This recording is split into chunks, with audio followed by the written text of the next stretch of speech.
What is going on, everyone? It's Badger. Make sure to like and sub, and let's get into this. We got something from Bounding into Comics about Madam Web. Everyone's favorite character. You know who Madam Web is, and you obviously are screaming for this movie. That Sony, because it's not that they don't want to use Spider-Man. No, they obviously just want to do every other character but Spider-Man in their Sony verse. That Craven film. But here we have some rumors, which sound to me completely in line with how they handle everything. Uh, in the latest apparent example of just how detrimental Hollywood's constant desire for marketing synergy can be to their products, a new rumor suggests that Sony's upcoming Madam Web had to undergo massive reshoots in order to fix a number of plot holes and continuity errors that arose in its plot after its studio handlers attempted to directly tie the Spider Man spinoff to the Marvel Cinematic Universe. And of course, why wouldn't the? I'm going to assume this happened sometime around Spider Man No Way Home. This whisper was first dished out in the digital streets, courtesy of veteran Hollywood industry reporter and it's John Snyder, or Jeff Sneider rather. Addressing the discrepancy between Dakota Johnson's led film as a canon prequel to Sony's ongoing Spider-Man without Spider-Man film universe, which at currently is only confirmed to also contain both Venom outings, right? Morbius, it's Morbin time, and Craven the Hunter. And the fact that it's supposed to, yeah, and that's what we heard is that Adam Scott is actually playing Uncle Ben. Looks far too young to have a superhero age nephew. The super asserted to his co-host, I was always under the impression that Madam Web was set in the 90s. That's what I thought we were told. Right. But then when you actually watch that trailer, there's smartphones. So, spoiler kids, there weren't smartphones in the 90s. There were cellular phones, to be sure, but they were bricks. They were huge.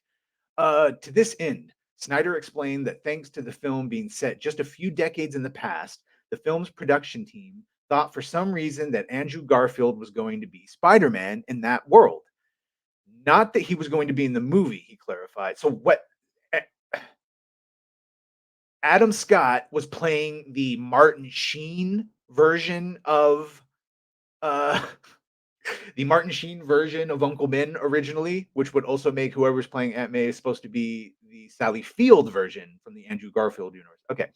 Not that he was going to be in the movie, but like maybe this is a sequel or whatever. But for whatever reason, Andrew Garfield was supposed to be the Spider Man in that world. However, while the existence of Garfield as Sony's current incarnation of the web slinger aligned with the film's 90s setting, everything went to crap when afterwards it was decided it was going to be Tom Holland's Spider Man, as this change meant that the timeline didn't line up anymore. Oh, please. Bowls of spaghetti. They haven't even tried to line shit up for a hot minute.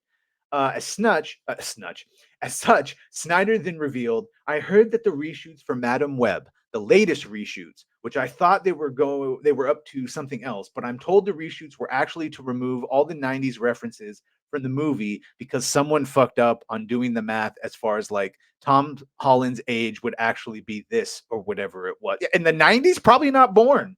Uh, yeah, normally they do these reshoots because either internally or they do test screenings with actual real audiences, and either the action sequences fall flat or there's some cringe scenes. This just seems like good old fashioned incompetence, which I'm always ready to believe in when it comes to Hollywood. So I would just say that when Madam Web comes out, don't expect any 90s references. Again, how could it be set in the 90s when there's fucking smartphones? He ultimately asserted they got rid of the 90s setting because that made sense when it was Andrew Garfield Spider-Man, but not for Tom Holland Spider-Man. That's what the reshoots are for, like to address whether it's costumes or style or any phone they flip. Okay, well, there you go. I don't fucking know exactly. Snyder ultimately concluded of his scoop. I was told it was a real someone fucked up, like up in high in terms of timeline and math. And it was just a simple matter of fucked up math, which, as someone who struggles with math, I'm all right with that too.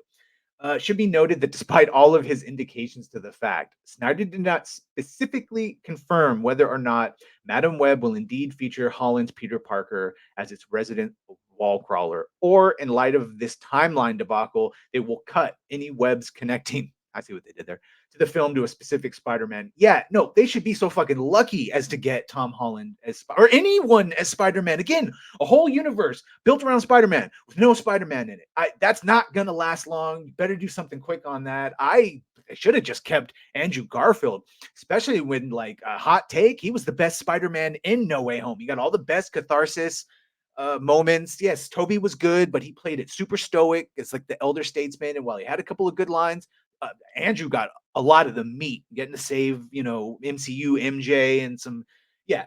Anyway, I let me know what you think of this. This is entertaining to say the least. I always love examples of Hollywood messing up. Please like, share, and subscribe if you've done that. Thank you. If you're gonna do that, thank you. And we'll see you on the next one.